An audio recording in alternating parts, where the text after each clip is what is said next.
Hi అండి, అందరికీ నమస్కారం. అందరూ ఎలా ఉన్నారండి? Welcome to Devi Pramila official YouTube channel. ఈరోజు వీడియోలో హెల్త్కి ఎంతో ఉపయోగపడే బ్రాకలీ అండి. ఇది మనకు సూపర్ మార్కెట్స్లో ఎక్కువగా ఉంటుంది, లేదా పెద్ద పెద్ద రైతు బజార్లో కూడా చక్కగా అమ్ముతున్నారండి. కొంచెం కాస్ట్ ఎక్కువే ఉంటుంది. క్యాలీఫ్లవర్ జాతికి చెందిందండి ఇది. ఇక దీని పైన పువ్వు ఏదైతే ఉంటుందో, ఈ పువ్వు ఇంత గ్రీన్గా ఉన్నది తీసుకోండి. పండిపోయింది కానీ కొంచెం మచ్చలు వచ్చింది కానీ తీసుకోవద్దు. ఇలా గ్రీన్గా ఉన్నది తీసుకుంటే కనుక మనకి 2-3 రోజులు నిల్వ కూడా ఉంటుంది ఫ్రిడ్జ్లో పెట్టుకుంటే. ఈ కాండం ఏదైతే ఉందో దీన్ని మాత్రం పడేయకండి. దీంతో పప్పు, పచ్చళ్ళు, కర్రీసు చక్కగా చేసుకోవచ్చండి. ఇక నేను ఏదైతే పక్కన పెట్టుకుని ఆ పువ్వు ఏదైతే ఉందో అదే తీసుకొని 2 సార్లు శుభ్రంగా కడుక్కున్న తర్వాత ఇక ఇందులో కాస్త వేసామన్నట్టు కొంచెం వాటర్ పోసి ఒక్క పొంగు వచ్చిన తర్వాత స్టవ్ ఆఫ్ చేసుకోవాలండి. ఎక్కువగా ఉడకకూడదు, ఎక్కువగా కడిగేయాల్సిన అవసరం కూడా లేదండి ఈ బ్రాకలీని.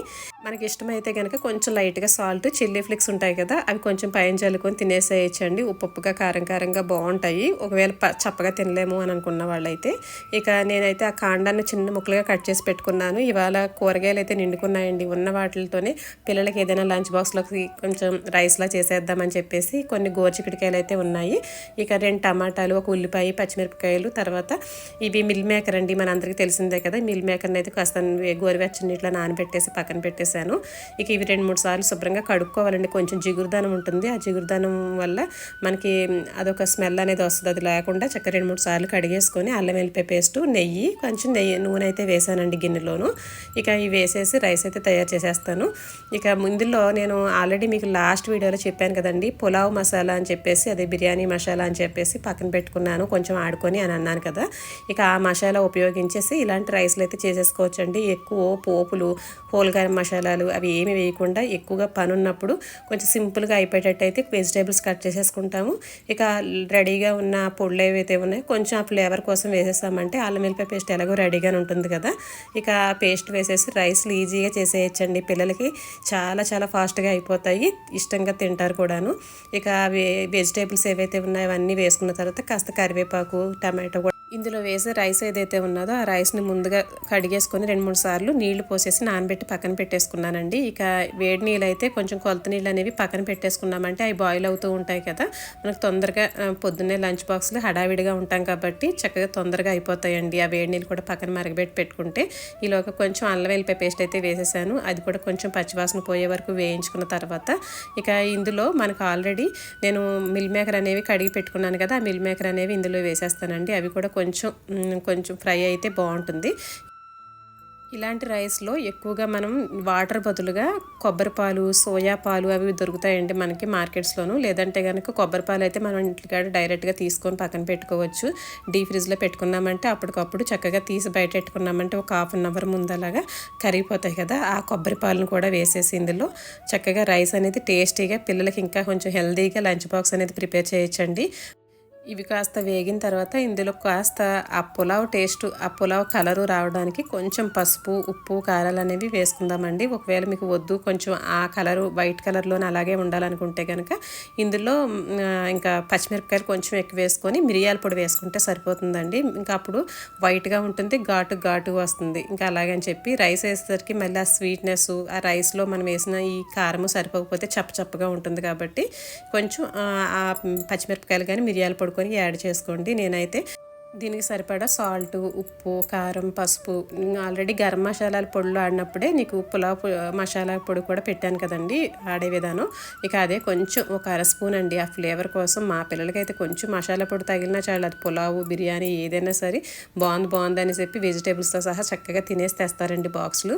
కాబట్టి కొంచెం వేసానండి, అల్లం వెల్లిపాయ పేస్ట్ వేసాం కదా, ఆ ఫ్లేవరు ఈ కొంచెం పులావ్ మసాలా పొడి సరిపోతుందండి. ఇంకా అందులో వాళ్ళు తీయడానికి ఏమీ ఉండదు, ఒక్క పచ్చిమిరపకాయ తప్ప. మా బాబాయ్ అయితే తినేస్తాడు కానీ పాప అయితే ఆ పచ్చిమిరపకాయ తీసి పక్కన పెడుతుంది. ఇంకా వెజిటేబుల్స్ అన్నీ కూడా మనం పెద్దగా ఏమి వేసింది లేదండి. గోరుచిక్కుడుకాయలు వేసాము, ఆ బ్రోకలీ ముక్కలు అనేవి కొన్ని మొదలు అనేది వేసాం కదా, ఇంకా ఉల్లిపాయ, టమాటా అంతే కదండి.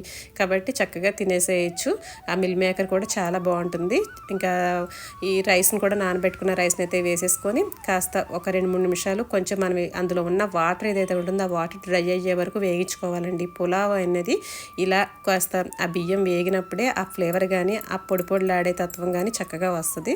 కాబట్టి రైస్ని ఎప్పుడైనా సరే పులావ్ చేసినప్పుడు బియ్యం వేసే కానీ నీళ్ళు పోయకుండా ఇలా కాసింతసేపు దోరగా వేగించుకుంటే పొడి పొడిలాడుతూ చాలా బాగుంటుందండి రైస్ అనేది. నేను ఇంకా నీళ్ళు అయితే వేసేసాను. కాస్త ఉప్పు అది చూసుకొని మూత పెట్టేసి ఒక 3 విజిల్స్ వచ్చేసినాయి అంటే మనకి రైస్ అనేది ఈ రైస్ అయితే ఇలా పక్కన ఉడుకుతూ ఉందండి. ఈలోగా బ్రేక్ఫాస్ట్లోకి వచ్చేసరికి ఏం చేయాలని చూస్తే చపాతీ ముద్ద అయితే ఉందండి. 2 చపాతీలకు సరిపడా ఉన్నది. ఇక దాన్ని అయితే ఇద్దరికి చెరుకో చపాతీ చేసేసి పైన ఎగ్ అయితే ఇలా కొట్టి వేసేసి కొంచెం చిల్లీ ఫ్లేక్స్ అరిగానో ఉంటాయి కదా, కొంచెం సాల్ట్ వేసేసి అవి అయితే వేసేసానండి.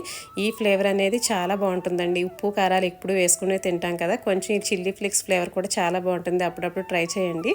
ఈ అరిగానో అనేవి ఇవి 2 కూడా ఇలా తెచ్చి పెట్టుకుంటాను. ఎప్పుడైనా బ్రెడ్ పైన ఇలా చపాతీ లేదంటే ఆ దోశలు వేసినప్పుడు వేసుకుంటే ఆ ఫ్లేవర్ చాలా బాగుంటుందండి. కొంచెం బటర్ అయితే వేసాను. ఆ బటర్ వేసి ఆ బటర్తో పాటు చక్కగా వేగనిస్తే చాలా బాగుందండి. పైన అయితేసరికి ఇంకా ఇలా చక్కగా కలర్ఫుల్గా చక్కగా వేగింది. మా పిల్లలకైతే ఎంత ఇష్టమోనండి ఇలా చేసి పెడితేనే. ఈలోగా ఇంకా కాస్త ఉడకబెట్టిన బ్రాక్లీ ఉంది కదా, ఇంక ఈ బ్రాక్లీ అయితే ఉడకబెట్టింది యాస్టీజ్ ఇచ్చేసాను. దీనిపైన ఇంకా సాల్ట్ కానీ ఏమీ వేయలేదండి, ఆల్రెడీ చపాతీలో ఉంటుంది కదా అని చెప్పేసి. ఈ ఆరిగానో లేదంటే చిల్లీ ఫ్లేక్స్ ఫ్లేవర్ మా పాపకైతే అస్సలు ఇష్టం ఉండదండి. కాబట్టి దానికైతే కాస్త ఉప్పు కారాలే బాగా ఇష్టపడుతుంది. ఇంకా అందుకని చెప్పి దానికైతే ఉప్పు కారమే వేసేసి దాని చపాతీ అయితే అలా కాల్చేసి ఇచ్చేసాను. ఇక ఇవైతే టిఫిన్కి అయితే ఇలా రెడీ చేసి పెట్టానండి. ఇక టిఫిన్తో పాటుగా ఏదో ఒకటి జ్యూస్ ఇవ్వాలి కదా, ఎండాకాలం వచ్చిందంటే బార్లీ నీళ్ళు, ఈ రాగి జావ, సబ్జా గింజలు ఎక్కువగా తీసుకోవడం వల్ల మజ్జిగ, కొబ్బరి నీళ్ళు అలాంటివి ఎక్కువ తీసుకోవడం చాలా మంచిదండి. చూసారు కదండి, సింపుల్గా చేసుకునే రాగి జావ కానీ బ్రేక్ఫాస్ట్లోకి వచ్చేసరికి చపాతీ, ఎగ్, తర్వాత పులావ్ లాగా చేసే వెజిటేబుల్స్ రైస్ చాలా బాగా నచ్చితే కనుక కంపల్సరీ ఒక లైక్ అయితే చేసి సబ్స్క్రైబ్ చేసుకోండి ఛానల్ని అయితే. పిల్లలకి ఎంతో హెల్తీగా పొద్దున్నే చేసేసే ఈ ప్రిపరేషన్ అంతా కూడాను నా ఓన్ ప్రాసెస్ అండి. అప్పటికప్పుడు ఏది ఉంటే అది వేసేస్తూ ఉంటాను. అలాగా పిల్లలు కూడా ఇష్టంగానే తింటారండి. ఇక ఇవాళ మీకు మన గార్డెన్ కూడా చూపిస్తానండి. అసలు కొన్ని చెట్లు అయితే ఎండిపోయి ఆకులన్నీ రాలిపోయి, కొన్ని చెట్లు చిగుర్లు వస్తూ అసలు ఆకులన్నీ కింద అయితే ఎలా ఉన్నాయంటే మీకు ఒకసారి డీటెయిల్గా నేను చూపిస్తాను కిందకి వెళ్ళినప్పుడు. ఇక ఇదైతే పైనుంచి తీస్తున్నానండి. పైన వాటర్ ట్యాంక్లోకి నీళ్ళు అయితే ఎక్కిస్తున్నాము. అవి నిండిపోయినాయేమో అని చెప్పి చూద్దామని వచ్చాను పైకి. సరే ఒకసారి అయితే చూపిద్దామని అయితే వీడియో తీసానండి. వాటర్ అయితే నిండిపోయింది. ఈలోగా పైన ఉన్న మొక్కలు కూడా ఫుల్గా ఎండిపోయినాయండి. ఇక ఇవన్నీ తీసి మళ్ళీ కొత్తగా ఎరువేసి ఆ మట్టి అది గుల్ల చేసి కొత్త మొక్కలు అయితే పెట్టుకోవాలి. ఇక పైన మన గార్డెన్ అనేది చూడండి, ఇప్పుడు ఎంత పొద్దున్నే కదా సూర్యభగవానుడు అలా చక్కగా వస్తూ ఉన్నారండి. ఇక ఎర్లీ మార్నింగే చాలా బాగుంటుందండి. ఆ పచ్చని చెట్లు, పిట్టలు కిటకిటలు ఆడుతూ భలే ఉంటాయండి. ఇక మన మామిడి చెట్టు పూత అయితే ఫుల్గా వచ్చేసింది. ఇది పెద్ద రసాలండి, పెద్ద రసాల మామిడి చెట్టు.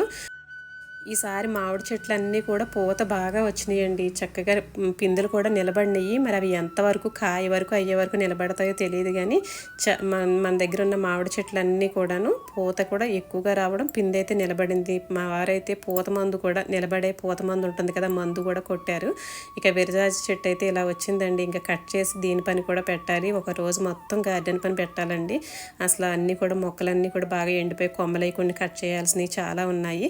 ఒకసారి ఇది పూర్తిగా మీకు డీటెయిల్గా చెప్తాను. ఇక పైనుంచి అయితే ఇదిగోండి ఎంత చక్కగా ఉన్నది. మల్లెంట్లు ఉంటే కనుక మనకి ఎవరికైనా కూడాను అవి చక్కగా కట్ చేసేసి ఆ చిగుర్లు అనేవి ఇలా ఆకు దూసేసి ఉంచితే కనుక వచ్చే మల్లెల సీజన్ కదండి, చాలా బాగా వస్తాయి మల్లెపూలు అనేవి. మంచి వీడియోతో మళ్ళీ ముందుకైతే వస్తాను. ఉంటానండి.